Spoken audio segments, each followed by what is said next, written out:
Introduction. What is that one activity that all living organisms indulge in unconsciously and is necessary for their survival? Yes, respiration. All living organisms, whether they are plants, animals, or human beings, respire. While human beings respire through their lungs, plants do so through tiny holes in their leaves. Different animals have different organs that facilitate respiration.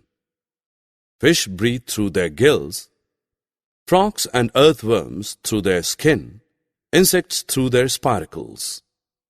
In this lesson, we will study in detail the mechanism of respiration in human beings.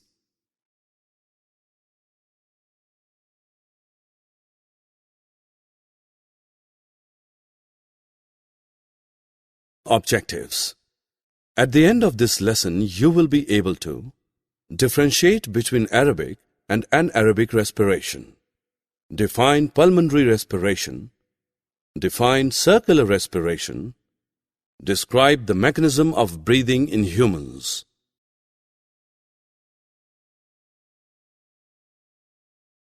Let us look at what is breathing. When a human being breathes, he exchanges the unwanted carbon dioxide with oxygen, which is essential for survival. Breathing involves two steps: inhalation and exhalation. Inhalation refers to the taking in of oxygen from the air into the body. Exhalation refers to the expulsion of carbon dioxide from the body into the atmosphere. During inhalation, the chest rises as the lungs are filled with oxygen, whereas during exhalation, the chest falls as the carbon dioxide is emptied from the lungs. Such visible breathing is known as external or pulmonary respiration. We will now look at internal or cellular respiration. In this process, cells present inside human body exchange unwanted carbon dioxide with the essential oxygen through cell walls. Our body needs energy to perform various activities. The energy is produced when the food we eat is broken down into glucose. Breakdown of food requires oxygen obtained through inhalation. Thus, cellular respiration is the process by which cells make use of the energy obtained from food.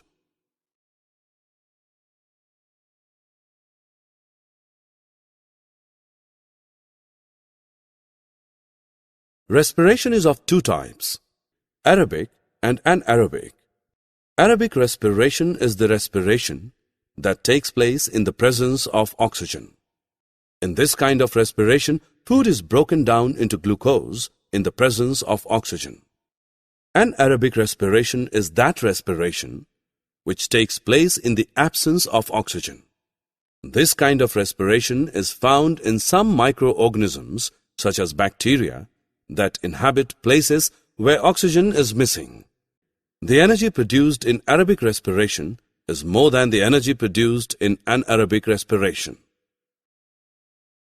Shruti wants to hold her breath, but she can hold only about 30 seconds. After that, she has to breathe. This is because the body needs oxygen to breathe all the time. Taking in of air rich in oxygen into the body is called inhalation, and the giving out of air rich in carbon dioxide is called exhalation. Shruti now counts her number of breaths in 1 minute.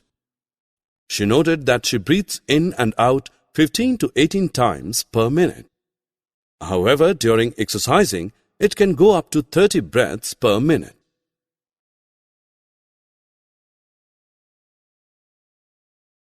Let us now understand how breathing occurs in human beings. First, we inhale air through our nostrils. This inhaled air passes into the nasal cavity. Here, the air is filtered and heated. From the nasal cavity, the inhaled air passes down the throat and enters the windpipe known as trachea. From the trachea, it reaches both our lungs, which are present in the chest cavity. This cavity is surrounded by ribs on both sides. These ribs form a cage-like structure called the rib cage. A large muscular sheet called the diaphragm forms the floor of the chest cavity. The rib cage and the diaphragm show movements during inhalation and exhalation. Once the inhaled air reaches the lungs, it enters tiny air sacs known as alveoli inside the lungs. Here in the alveoli, gas exchange takes place, that is, oxygen is exchanged for carbon dioxide. The oxygen in the alveoli travels into the bloodstream and is used up in cellular respiration. The carbon dioxide in the blood moves into the alveoli and is expelled out of the human body through exhalation. When we breathe in or inhale, ribs move up outwards and our diaphragm contracts and moves downward. This increases the space in our chest cavity into which our lungs expand. As our lungs expand, air is sucked in through our nose or mouth. The air travels down trachea into our lungs.